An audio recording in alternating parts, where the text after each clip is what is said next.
initiatives to help Americans deal with extreme heat. Republicans recently have characterized the president as having a climate fetish. What's your response to that? Yeah, I haven't heard that phrase before, but it is no surprise. I mean, I think some of these folks, instead of focusing on solving problems for the American people, are in some diabolical laboratory trying to cook up phrases to undermine President Biden and people who are actually trying to solve problems on behalf of the American people.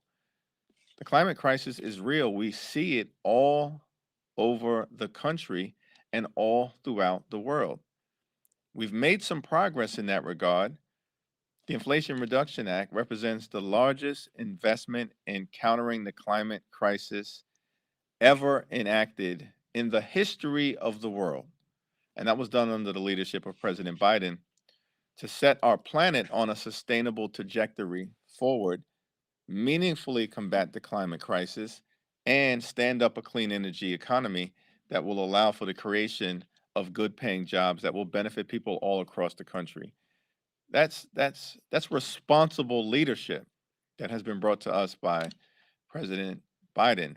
You got many of my colleagues on the other side of the aisle who don't believe that the climate crisis is real, and they continue to bury their heads in the sand, perhaps because some of them are in the pocket of big oil.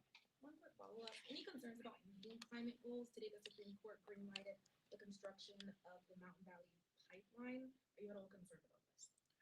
I think that it's an all hands on deck moment here in America and throughout the world, and combating the climate crisis should not be a partisan issue because extreme weather events hit blue states and they hit red states. This should be an American issue, not a partisan issue.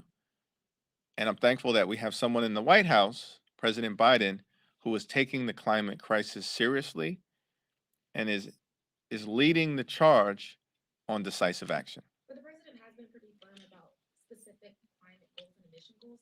Are you concerned that those goals can still be met? Yes, I believe that they will be met because of the leadership of President Biden and a growing consensus throughout America, even if not here in the Congress, that the climate crisis is a real issue to be tackled, not as a partisan issue, not as a Democratic issue or an issue for the Republicans to oppose, but as an American issue.